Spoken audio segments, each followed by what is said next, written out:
Srimati Supriya Sule. Stand here to make my very small intervention. Sir, I even want to flag my disappointment of this white paper. Because, sir, you know better than me that what is a white paper? White paper is something which provides information of a specific issue.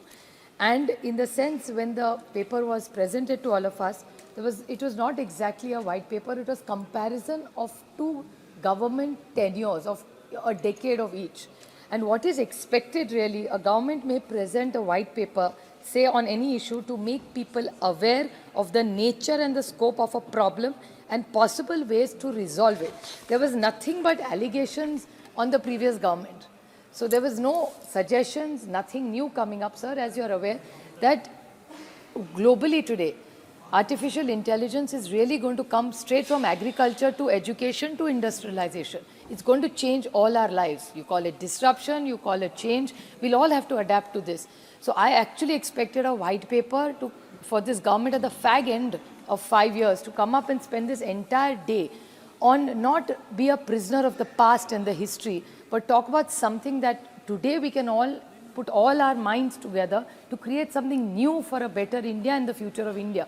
But clearly the entire treasury benches, same rhetoric of some 10 years, allegations, mudslinging, and I think my friend Jayant Sinha, as he used the word cherry picking against us, today he cherry picked data.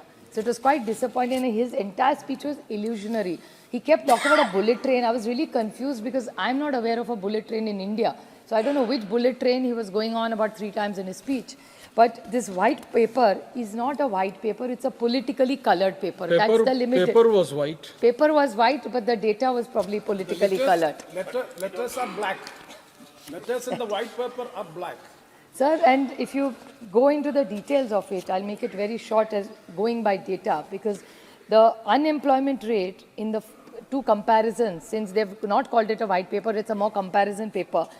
The unemployment rate, UPA was 2.2, while the present government is 6.6%. The average GDP growth rate at the previous government was 8.13, which is 5.6 now. The fiscal deficit, with my friend Jayant Sinha, who's so much more learned in finance than I am, but my limited knowledge of finance, the fiscal data, if you take the entire 10 years together, fiscal data of the Dr. Manmohan Singh ji's government was 4.548, while Narendra Modi ji's is 5.8.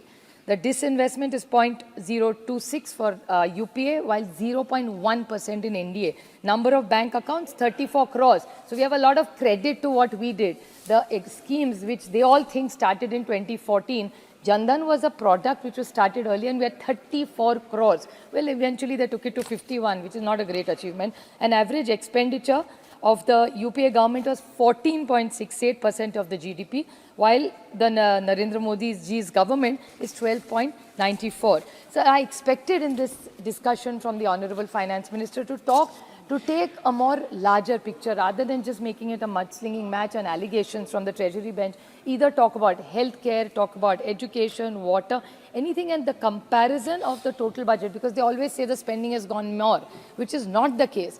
Be it education and healthcare, the earlier government, comparatively, if you take the cumulative entire number, the spending on healthcare and education is much lesser now than it used to be before. And compared to the budget outlay of the entire of the whole year, if you take it.